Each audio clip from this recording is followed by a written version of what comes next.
The hottest item of the season is here. Single game tickets are now on sale for games until Christmas to see the St. John's Ice Caps. Purchase at the box office or mile1center.com. Only 1,000 seats per game available. Get more at stjohnsIcecaps.com.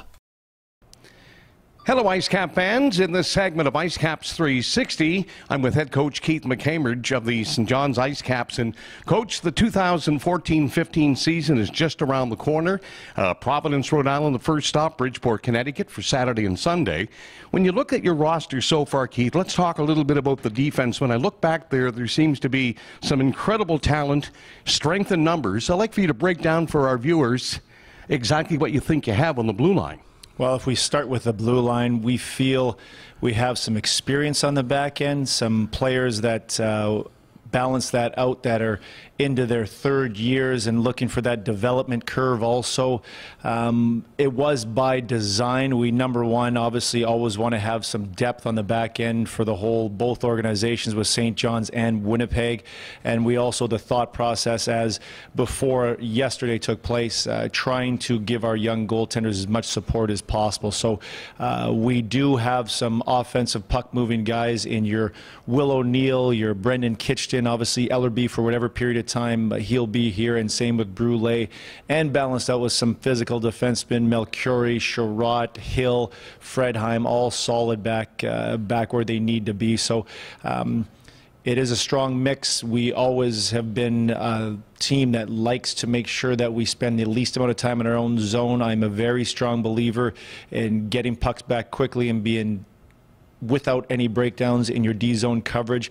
But again, you look at that back end, you can't look and try to get to stage 3. You have to make sure that it's the start of the season, and all the structure and how we need to play and the hiccups that come with the beginning of the year are going to take place here. It can't be looked at as in the experiences there, so all of a sudden instead of being in October we start in December. That's not the case. It's a learning curve. It's a matter of pairs working together, working with the new goaltenders to be able to make sure we're rock solid in our own end, but it does take time.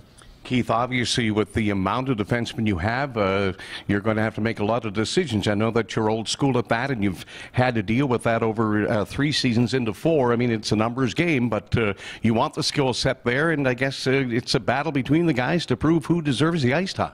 Well, you try to find on the back end, obviously, you know, the balance that you need, the, you know, with regards to some offensive mixed in with some defensive guys. But right now we have personnel, but it's not going to stay that way. We all know that. There's injuries that are going to take place in Winnipeg and ourselves, so those numbers quickly thin out, and all of a sudden players that might not have been playing for consecutive games are all of a sudden slotted into a number 3 or number 2 position. So you have to make sure you have that depth to start the year, but it's a long grind, and guys hopefully don't, but injuries take place. You've got a nice mix of guys who shoot both right and left on the back end.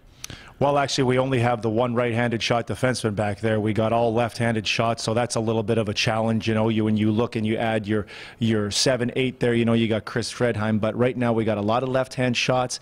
You know, that becomes something that we make sure that we're aware of, trying to put a player on his offside that's comfortable. Will O'Neill can play his offside. He's pretty comfortable. Keaton Ellerby can play his offside. He's pretty comfortable there, but it's not ideal. But again, that's just one of the issues that you deal with when players are up and down between the National League and ourselves. The emergence of Brendan Kitchton after a rookie campaign last year, your thoughts on him heading into this second season? Well, we hope he can build off it. We hope that he can continue with the offensive production that he put up last year. You know, continue to challenge for a spot with Winnipeg and catch the attention of everybody up top.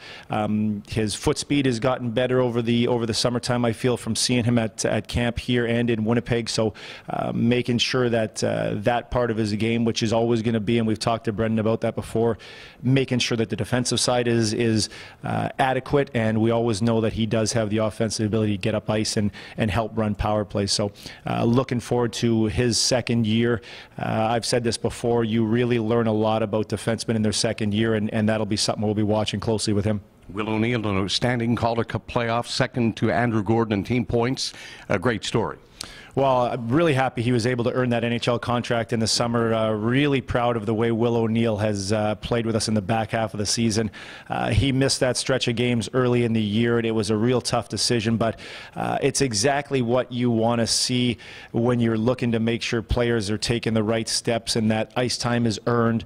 The ability to be on the ice and be part of the lineup is earned, and Will had that stretch where he sat out, I believe it was 6 games, when his ability or the way he was playing wasn't where he felt it could be, and obviously the coaching staff felt the same way, but a true professional came back and never looked back again. He real solid for us in the back end, really good offensive numbers.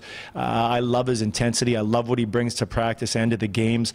And you know, when we sat down in the summertime as a coaching staff here in St. John's and looked at Will O'Neill, his numbers, he was ahead of, he led all defensemen in points in the playoffs, ahead of TJ Brennan, obviously a highly touted, well-paid offensive defenseman. Derek Meach, a veteran defenseman that fits that same bill. Zach Redmond, the same thing.